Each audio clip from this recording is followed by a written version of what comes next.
Okay, let's dive into this. A story that sounds, well, almost made up. A pig. Almost starting a war between the United States and the British Empire. It really does beggar belief, doesn't it? But yeah, 1859, San Juan Island, it happened? Right, San Juan Island. Let's set the scene a bit. Yeah. Where exactly is this and why was it important? So it's nestled there between what's now Washington State and Vancouver Island. And the key thing is, back then, both the U.S. and Britain claimed it. Ah, okay. So disputed territory. That already sounds like a recipe for trouble. Exactly. The Oregon Treaty of 1846 had left the border ambiguous right around those islands. So tensions were, let's say, simmering. Simmering, right. And into this simmering pot walks a pig. Precisely. A pig owned by a guy named Charles Griffin. He worked for the Hudson's Bay Company. The Hudson's Bay Company. Oh, So there. definitely representing British interests there. Oh, absolutely. They had a big sheep ranch on the island. Griffin was in charge of it. Okay, so Griffin's pig, what did it do? Well, it did what pigs do. It wandered off and found itself a nice patch of potatoes. Uh-oh. Whose potatoes? An American settlers, Lyman Cutler. He just moved there, trying to stake a claim, you know. And he wasn't happy about the pig and his potatoes, I take it. Not one bit. He found the pig rooting around, apparently causing quite a bit of damage. So Cutler, well, he shot the pig. He shot it. Okay, that seems decisive. It was decisive, and that's where this small local spat starts to blow up. How so? Right. Griffin must have found out. Oh, yeah. Griffin confronted Cutler, demanded compensation, something like $100, which was a lot back then. $100 for a pig? Yeah. Wow. Did Cutler pay? Nope. Cutler apparently offered maybe $10, saying the pig was eating his potatoes, but Griffin refused. Cutler then basically said the pig shouldn't have been there anyway and he wouldn't pay anything. Okay, so a standoff over a dead pig and some potatoes. But remember the context. Disputed island, British company, American settler. It quickly became about more than just the pig. It tapped into that national pride, you know? Right, it became symbolic. The British authorities got involved. They did. They threatened to arrest Cutler. And the American settlers called for U.S. military protection. So the military gets involved now. Yep. The local U.S. commander sent in troops.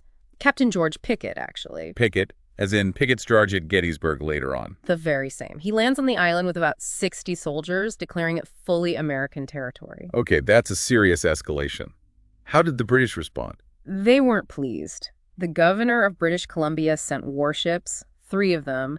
Suddenly you have heavily armed ships facing off against U.S. infantry. Good grief. All because Cutler shot Griffin's pig. It sounds absurd, but there they were. Hundreds of British troops, cannons aimed, Pickett dug in. It looked like things could genuinely kick off. That what stopped it. Someone must have blinked. Thankfully, yes. The commander of the British naval forces in the Pacific, Admiral Robert Baines, arrived. And he had a cooler head. Much cooler. He took one look at the situation, warships ready to fire on American soldiers over a pig dispute, and basically said, this is ridiculous. Huh. You can't blame him. There's that famous quote attributed to him that he wouldn't involve 2 great nations in a war over a squabble about a pig. Wise words. Save the day, it seems. Absolutely. Orders came down from Washington and London to avoid any conflict. They needed to de-escalate. So how did they resolve the immediate standoff? Did everyone just pack up and leave? Not exactly. They reached a rather unique agreement. Joint military occupation. Joint occupation, so both sides stayed. Yeah, but with drastically reduced numbers, just about 100 men from each side. They set up separate camps on the island. Okay. That sounds potentially awkward. How did that go? Surprisingly well. By all accounts, the British and American camps got along famously. They visited each other, celebrated holidays together. It's sometimes called the most polite standoff in history. That's incredible.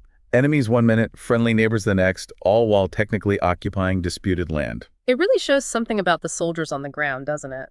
Away from the high-level politics. It does.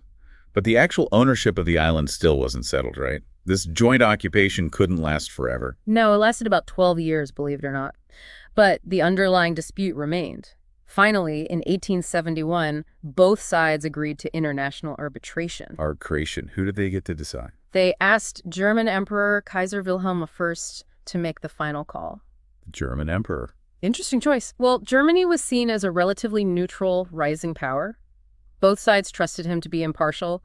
His commission studied the old treaties, the maps. And the verdict. In 1872, he ruled in favor of the United States.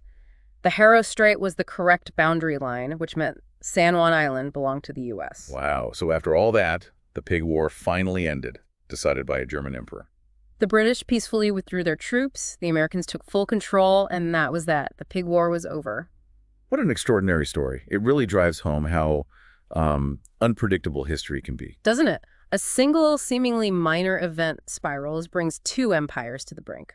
And then it just fizzles out into this peaceful, almost friendly coexistence before being settled by an outside party. It's a testament to both the absurdity that can trigger conflict and the possibility of peaceful resolution.